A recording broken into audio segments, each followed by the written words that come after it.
Tayo shoutout po pala sa mga taga Ilocos Sur. Sur. Pero anong barangay? Santa Lucia. Si tatay isang mekaniko. Aminado tayo, talagang minsan, nakukulangan tayo sa pagkakain ng spiritual. Hindi lang nabubuhay ng isang tao sa pagkain, kundi sa panalangin. Nakulang ng energy si tatay. Salamat sa lahat na naggamot sa kanya. Pero agree po ko hindi kinukulang, kundi masamang espiritu at mga masasamang elemento. Sa awa ng Diyos, saklay pala Saklay. siya. At take note ha, totoo ito. True. Galing ka ng hospital kahapon lang. Limerecho siya rito. At ito, hindi sinasabi na may oxygen pala yan.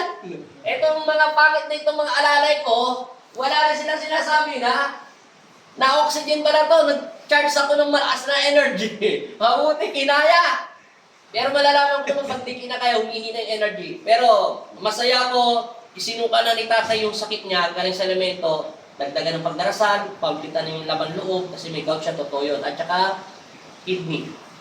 Kailangan niya munang kasi wala siyang energy. Kasi kailangan yung energy, binigyan na siya ni Kristo, pagkain naman. Parang tumana. Anong paramdam mo tayo ngayon? Magang na, nawala na yung labi niya. Yes.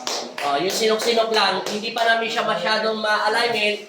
Alam niyo naman, 1 month siyang nakahiga sa medisina. Pero salamat sa doktor po sa kanya naggamot, pagpalainawa tayo ng Panginoon Kristo at ganun po sa inyo lahat. Ayan, antay lang natin siya sa pagbabalik na 2021 hanggang 23 ng August. Kailangan ko lang muna yung energy niya sa pagkain. Pag lumakas na yan, ma-alignment na namin, matatanggal na namin yung matinding sinok at yung maharang dito sa dito. Dahil na-overdose sa gamot alam ko na yan, nangyari na sa akin yan yung ganyan yan, sumasakit yung parang, yung ganyan, yung dati may sakit ako, nangyari na yan sa akin. Yung parang bumabaliktad yung sikmura ko, tapos pag kumakain ako, ayaw lumubog. Parang bumabara. O bumabara dito, sumasakit yung dito ko. Dahil po sa over yung sa gamot. Kasi yung may sakit ako dati, hindi rin makita ng medisina, kasi yung sakit ko pala, sinusubukan din ako ng Diablo na hindi maging maggagamot. Nangyari sa akin yan. Kaya ang kailangan mo taga-time, steaming. Pero hindi ka naman taga mag-steam ngayon kasi nga kalalabas mo ng medisina. Tapos nagbiyahe ka pa pala, layo-layo. Kailangan mo muna ng konting kain, panalangin, pray sa tubig na banal.